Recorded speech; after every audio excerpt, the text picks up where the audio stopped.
We begin, though, with those continuing building tensions in Ukraine. Russian President Vladimir Putin is set to hold a news conference today as Russian troops gather on the Ukrainian border. This comes after an angry exchange on the floor of the United Nations. The Russian ambassador claimed the U.S. was trying to whip up hysteria, while the American ambassador warned of horrific consequences if Russia invades Ukraine.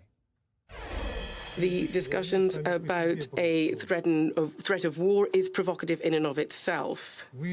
You are almost calling for this. You want it to happen. You're waiting for it to happen, as if you want to make your words become a reality. This is the largest, hear me clearly, mobilization of troops in Europe in decades. And as we speak, Russia is sending even more forces and arms to join them. If Russia further invades Ukraine, none of us will be able to say we didn't see it coming, and the consequences will be horrific. We have a team of correspondents bringing you the latest on the high-stakes negotiations. NBC News correspondent Aaron McLaughlin is in Kyiv, and we're also joined by White House correspondent Carol Lee. Aaron, we're going to start with you. Ukrainian leaders have pushed for calm, but in the aftermath of yesterday's diplomatic dust-up at the UN, what are they saying about the path forward? Hey, Joe. Well, the Ukrainian president up until this point has been, as you say, urging calm, essentially downplaying the threat, saying that he does not believe that Russia will invade Ukraine. But at yesterday's UN Security Council meeting, there was a shift in tone from the Ukrainian ambassador to the United Nations, not only during the meeting itself, backing up the United States assessment of the situation, but following the meeting, saying that he agrees that a potential attack could be, quote, imminent. And that is a departure from what we've been hearing from other Ukrainian officials of late. And I've been having conversations with experts here in Ukraine, and they say that there is a bit of a division in Kyiv itself. You have the political establishment that's urging this calm, not wanting people here in Ukraine to panic. But then you have experts who are familiar with the situation, as well as members of the Ukrainian military, saying more needs to be done to present a unified front against this Russian aggression. I was speaking to one hybrid warfare expert who was telling me that she's been seeing an increasing number of hybrid warfare type attacks on Ukraine from Russia. And she says that President Zelensky could be doing more. Take a listen. I think that his message is a bit vague and unclear when he's saying that we should save Ukrainian economy and the threat is overestimated. I think that's not how Ukrainian experts and military people see it. I see that the risk of escalation is high. I think that the Ukrainian president could be much more first of all, grateful for the international support he gets these days, but also much more vocal about the threat.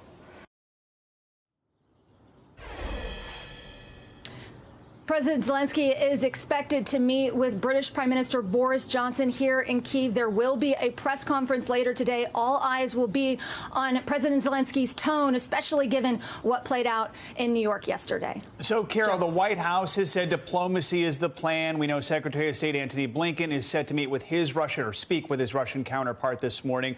So far, we've only seen, though, the continued buildup of Russian troops. Now reports say Russia is sending blood to those troops on the Ukrainian border. So how is the president responding? Any chance we could see a pivot here? Well, Joe, I think what you're seeing from the administration in the past few days is really an escalation in terms of rhetoric on two fronts. One, real warnings, stark warnings about what it could look like if Russia does invade Ukraine. And you heard the chairman of the Joint Chiefs of Staff, General Milley, recently say that this could wind up being horrific and that there would be a lot of casualties. So and you heard, again, the U.S. ambassador to the UN sounding these similar tones yesterday at that meeting, really laying out the stakes here and what could happen both to Russia and to Ukraine. So there's that piece of it. And then you have the sanctions piece of it, the response piece, and you hear the U.S. increasingly being vocal about what types of sanctions Russia would face if it does invade. And they're saying they're bringing the hammer, sanctions that Russia has never seen before, and that the response would be swift and sweeping. And so those are ways of them trying to deter Russia from invading. At the same time, we know from talking to administration officials, and they've said this publicly, they really want a diplomatic solution. They don't want this to go to the space of that they've been outlining, where they've said that what a war could actually look like and what the sanctions could look like, because that could come back and hurt the U.S. economy and Europe's as well. So, Aaron, White House Press Secretary Jen Psaki said that Moscow is putting 5,000 troops in Belarus, that's just north of Ukraine. Now the State Department is ordering American families and government officials out of there. Quickly, what can you tell us about what's happening in Belarus? Well, the U.S. ambassador to the United Nations yesterday saying that more Russian troops are on the way. They expect up to 30,000 to be deployed to Belarus. The Belarusian representative to the United Nations yesterday saying that they are there for military exercises expected to take place later in February. But it's clear that the United States and other Western allies are not buying that line, essentially ordering the families of government employees out of the country, urging people not to travel to Belarus, with a warning saying not only is there this military buildup, but there's also the threat of arbitrary detentions as well as arbitrary enforcement of the law there in Belarus, Joe. And Carol, Aaron mentioned that British Prime Minister Boris Johnson plans to travel to Kyiv today to discuss the Russian troop buildup. Quickly, how is the White House trying to line up U.S. allies so everyone is on the same page here? Well, they're having repeated conversations with their European allies at all levels. And one key meeting to look forward to, Joe, is next week when President Biden is expected to host the new chancellor of Germany. Germany is key in this, and the White House is really trying to get them on board. The president saying yesterday diplomacy is really the path that he would like to see this go. Carol Lee and Aaron McLaughlin, thank you so much. Now, there's new information this morning in the ongoing investigation into the attack on the Capitol. The House committee investigating the January 6th insurrection has received new testimony from Mark Short, who was the chief of staff to former Vice President Mike Pence. Short was with the former vice president in the Capitol on January 6th, and he's now one of the highest-ranking officials within the Trump White House to testify before the House committee, especially as so many have chosen to not cooperate. NBC News Capitol Hill correspondent Ali Vitale joins us now. Ali, good morning. So what do we know about Short's testimony to the committee? What did he tell them? And what does this mean for the investigation to finally have a key player within the Trump White House willingly cooperate? Yeah, Savannah, I mean, I know the story has been how many people have said they won't cooperate, and certainly that is an important thread in this. But what we're seeing with people like Mark Short, who was a top and longtime advisor to the former vice president, what we're seeing with Short cooperating is that there are key people in this White House who are talking to the committee, and in Short's case, giving lengthy testimony last week, according to the sources who confirmed this deposition to us. And what it shows is that the committee is hearing from the people in the top reaches of this White House. Even if people like Mark Meadows aren't cooperating, we know that they've had informal conversations with people like Bill Barr. We know they've talked to Kayleigh McEnany, who was the White House press secretary at the time. There are people in the upper echelons of the Trump White House who are cooperating. Short, though, provides some really interesting insight because he worked for the vice president and was with him on January 6th at the Capitol. That wasn't the only key place that Short was, though. There's also other meetings that Pence was a part of with the former president in the days leading up to January 6th. We know that there were sustained pressure campaigns on Pence from people like Trump to overturn the election results, and especially in light of the comments that the former president made over the weekend, where he said that Pence could have overturned the election in Trump's own reading of the Electoral Count Act, which the Senate, by the way, is still trying to reform for that reason. Given all those comments, it makes all the people around Pence that much more important, the insight that they can give into that day and what the former vice president was hearing specifically from Trump. And Ali, what about Pence? I mean, does this set the stage for him to potentially testify? Look, I can't presuppose anything at this point, but what we're seeing is that Pence could testify. We know that he's one of the people that the January 6th committee would probably like to speak to. At the same time, though, we're seeing that even if that doesn't happen, they are talking to the people who were physically around him on January 6th. Remember, the day that the vice president had to be evacuated from the Capitol because rioters were going through that building chanting things like "Hang Mike Pence." And Ali, quickly, I want to ask you about a report from the New York Times that gets at a little bit of what you were talking about a minute ago, sheds light on former President Trump's efforts to overturn the 2020 election. Now, NBC News has not yet confirmed this report, and we've reached out to the Trump team for any response. But walk us through what this report suggests here about Trump's priorities after the election. It sort of builds upon reporting that was already out there about the idea of draft executive orders that would have asked different government agencies to seize election machines and ballots.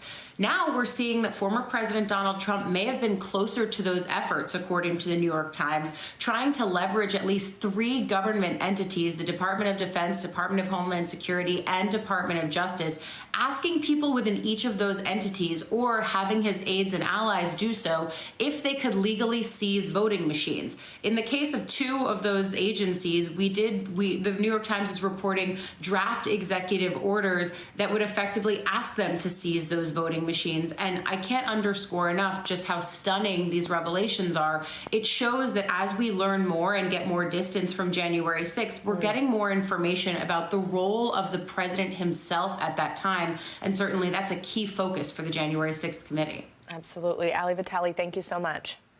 Over in the UK, Prime Minister Boris Johnson is facing a torrent of criticism after initial findings of the so-called partygate report were released. The report is an investigation into whether a series of gatherings held at Johnson's 10 Downing Street residence broke COVID lockdown rules and found there were, quote, failures of leadership and judgment by different parts of Number 10 and the Cabinet Office, and that more than a dozen social gatherings took place. Johnson apologized to Parliament in yesterday's fiery and emotional debate. Firstly, I want to say sorry. And I'm sorry for the things we simply didn't get right, and also sorry for the way that this matter has been handled. And it's no use saying that this or that was within the rules, and it's no use saying that people were working hard. This pandemic was hard for everyone.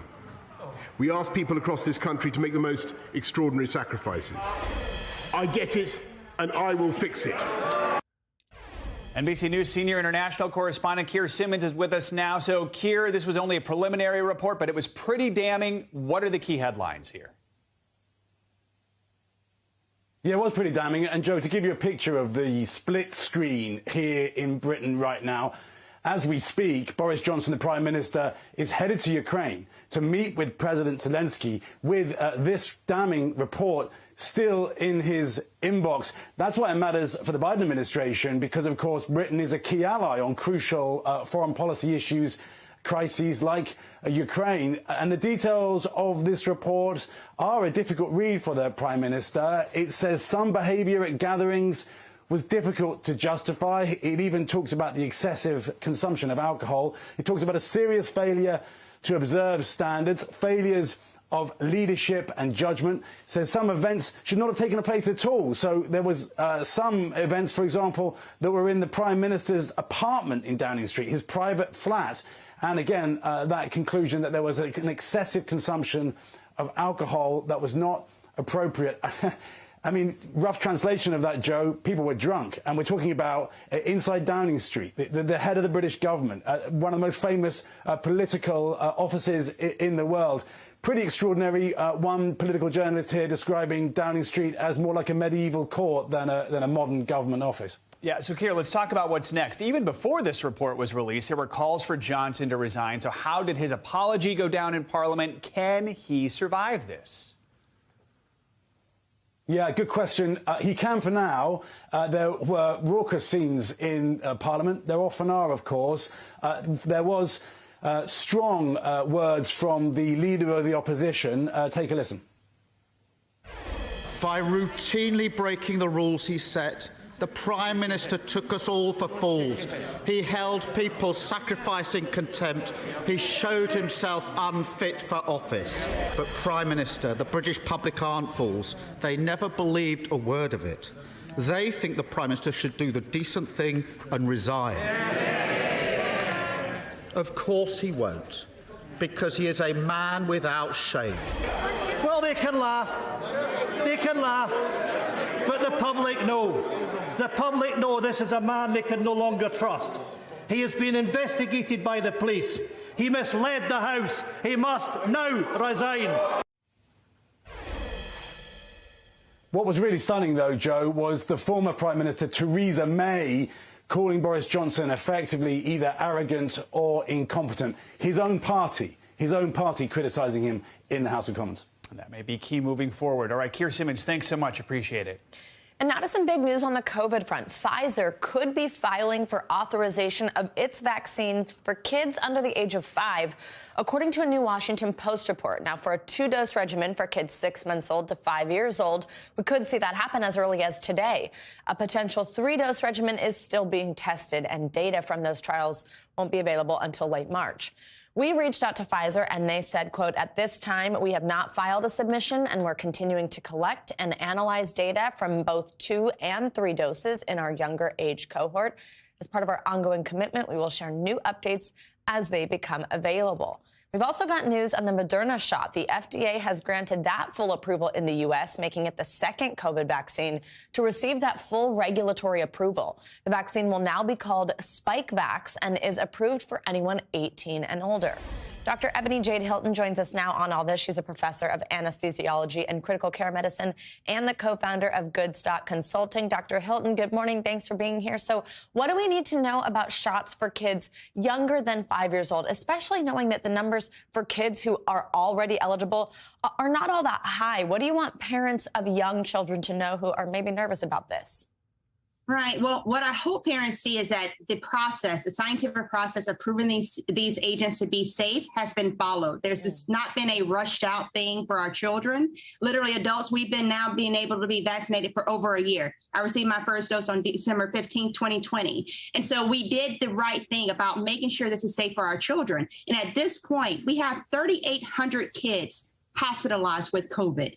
This is not the time to say, well, maybe my child will be the lucky one and get COVID and not pass away. We know, unfortunately, some children are experiencing some severe disease with COVID-19. And if you can vaccinate your child for that protection, it is greatly worth it. And Doctor, I want to ask you about that other news that I mentioned, Moderna now fully approved by the FDA.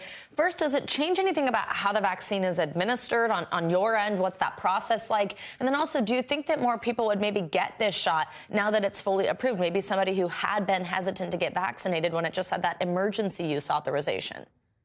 Right. You know, it's one of those things. I don't know what would cause those other persons who are anti-vax at this point to tip over. I do not know. But what I will stress to them is that if we look at hospitalizations this past weekend, from Sunday, we had a decrease in hospitalization by 3,000 people. Right? 3,007 people decrease in hospitalization. But we had deaths of 3,377 people yesterday. So that decrease in hospitalization is not because those persons necessarily went home. It's because they went to a different level of home. And I hope everyone understands that this is not a pandemic that is over. That unfortunately, we are still losing on average one person every 34 seconds in America. And if we're looking at our case number, oftentimes people can breathe a sigh of relief because our case numbers are decreasing, but it's not in all states. In 14 states, we have increase in case numbers. And it's in those smaller states, those rural areas. And so making sure that your family is vaccinated, making sure you're boosted, those are going to be the things that protect you during this next surge. And Dr. Hilton, while I've got you, I want to get a viewer question in. Rick Eller asks, Omicron is dominant. Are the previous variations, alpha, beta, et cetera, still around, or have they been, quote unquote, eradicated? Right. And they're very much still around, right? They can be in smaller numbers, but not only is Omicron, we know we have BA2, which is, we're calling it a stealth Omicron, that is also being reported now in the United States of America, in Denmark, across Europe. We know that there are going to be other variants that come. And so it's one of those things. I say, if you stay ready, you don't have to get ready, meaning that when the next variant comes, of which there will be another variant, if you're already vaccinated, if you're already boosted, if you've already made N95 masks your routine, then you won't get surprised by the next wave that comes across, and you and your family can live to see what 2023 looks like. Dr. Ebony Jade Hilton, thank you so much. And if you have a question for one of our doctors, let us know. They're ready to answer them. Email us at morningnewsnow@NBCUNI.com. You can let us know if you want to stay anonymous, and thanks to those who have sent them in. Breaking news out of North Carolina this morning. A massive fire has erupted inside a fertilizer plant in Winston-Salem. Firefighters were forced to abandon their efforts to contain the flames. That's because the plant has large volumes of ammonium nitrate, which could cause an explosion if the fire reaches it. Some 6,000 people living within a 1-mile area around the plant have been told to evacuate. So far, no injuries have been reported. No word yet on what started the fire. And it seems there's another major storm developing in the Midwest. For the latest on what to expect, let's get a check on your morning news now weather. Michelle Grossman is with us. Michelle, good morning. Good morning, guys. Yeah, just 3 days after our nor'easter, we are tracking another powerful winter storm. There are some differences, though. With the nor'easter, it was all snow. It moved out pretty quickly. It was said and done in 24 hours. This is going to move painfully slow. We're going to be tracking this through Friday, and we're going to introduce some ice, too. So that makes for very dangerous conditions. Let's look at the winter alerts because we already have 62 million Americans impacted. Where you see the white, that is your winter weather advisory. The pink is your winter storm warning, and the blue is your winter storm watch. So we are going to look at dangerous ice conditions over the next several days. Here is the setup. We have a sweeping cold front. Ahead of that cold front, we have really warm air, almost tropical-like air coming from the Gulf of Mexico. It's going to continue to draw that moisture. Rain and snow from Texas to Michigan. And then look what happens as we go throughout Wednesday. Again, this front is moving very, very slowly. This storm will blossom. So now you notice some blue. You notice some pink on the map. That pink is some ice. So Dallas, you're affected with some ice. Oklahoma City, you're into the snow. And this is stretching all the way from the southern plains to the Great Lakes and then eventually into the interior Northeast. So very difficult travel, slippery conditions. Even some power outages is what we're going to be watching over the next several days. This is Thursday. We're now into the Ohio Valley, snow stretching from the Northeast, still into the southern plains, moving very, very slowly. We're looking at some ice and also some rain on the warm side of the storm. And it's really not out of here until Friday. So this is a picture on Friday. We're looking at mainly rain, but along the I-95, we could see little bursts of ice with that cold air really working in. Here's your ice forecast. This is what we're most concerned with, dangerous driving conditions, down trees leading to power outages, because we're going to have really cold conditions, many spots below freezing for an extended period of time, 2-3 days. So we could see 1/4 of an inch of ice in some spots, Paducah into Cincinnati. And just to remind you, because now is the time to prepare, up to 1/4 inch of ice, you could see some slick roads, some bridges, hazardous travel, the icy glaze on the trees where it kind of looks pretty. 1/4 to 1/2 inch, that's when we're going to see those trees coming down and those power outages. And then above that, we could see extended periods of power outages. Back to you guys. All right. Ooh, lots of ice. Exactly. We know to keep an eye on it. Ice forecast when that's the title of your graphic. Oh, yeah. All right, Michelle. Thanks. See you next hour. Thanks for watching our YouTube channel. Follow today's top stories and breaking news by downloading the NBC News app.